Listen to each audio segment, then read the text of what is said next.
How long do you think Satan waited for the Messiah to come? Since Genesis chapter 3. When God declared, "The seed of the woman will crush the serpent's head," Satan heard it, and he never forgot it. He watched for thousands of years, every generation, every son born. Could this be the one? Have you ever waited for someone for so long, only to be denied? That was Satan, and when the moment finally came, he failed.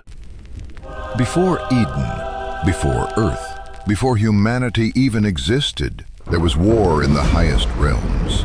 In ancient texts like Enoch and Revelation, we find echoes of this battle. A celestial revolt led by a figure described as a great red dragon. 7 heads, 10 horns, his tail sweeping a third of the stars from the sky. This wasn't metaphorical, it was a real fall of a real being. He was once called Lucifer, light bearer, one of the most beautiful angels in heaven.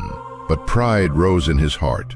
He sought to ascend above the Most High, and for that, he was cast down. The book of Revelation calls him the serpent of old, the same being who later deceived Adam and Eve. He's also called the devil and Satan, the deceiver of nations. So why is he shown here as a dragon?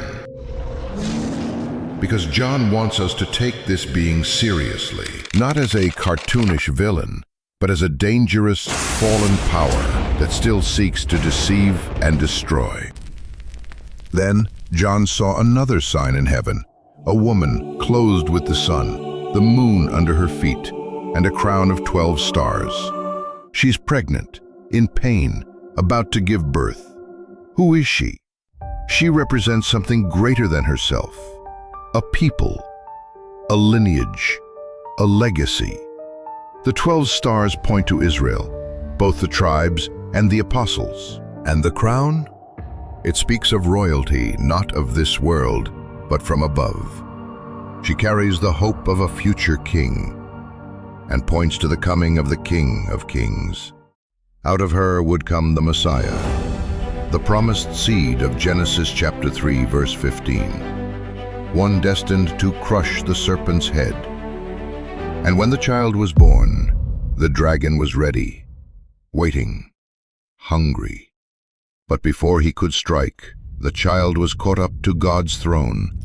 Christ ascended, unreachable, victorious, and Satan defeated again. Frustrated, furious, Satan declared open war, not on earth, but in heaven. Michael and his angels stood against him. Light clashed with darkness, wings roared, thunder cracked, but the dragon was not strong enough. He was cast out, forever banned from the courts of heaven. No more accusations, no more access to the throne. A voice in heaven proclaimed, "Now has come salvation and power, and the kingdom of our God, and the authority of his Christ." This moment marks a turning point. It happened after the cross, when Jesus completed his victory over sin and death, and Satan realized his time was short.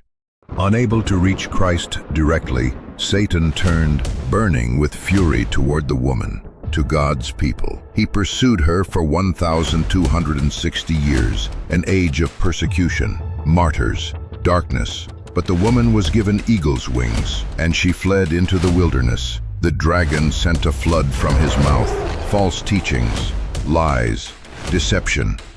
But the earth helped the woman.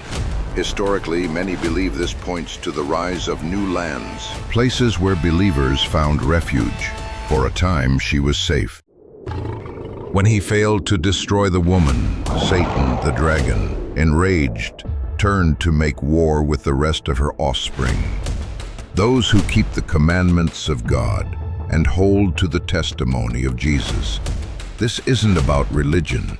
This is about loyalty, truth, identity, a remnant, the final generation marked by obedience and faith, the last obstacle to his reign.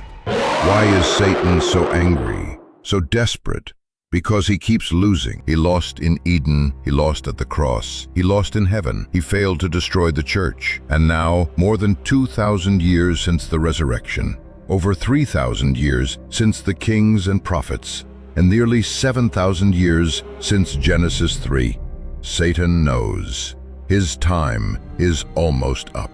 So he throws everything he has at the final generation, his last chance, his final shot, the Battle of Armageddon. But here's the truth, he's already lost. Christ has already won. Revelation 12 is not a horror story. It's not the biography of Satan. It is the revelation of Jesus Christ. He is the child. He is the Messiah. He is the King. And he promises, I am with you always, even to the very end of the age. So hold fast, stand firm, and lift your eyes. Your redemption is drawing near. If you want to understand how this all ends, watch our next episode, The Rise of the Beast, how the final empire will deceive the world.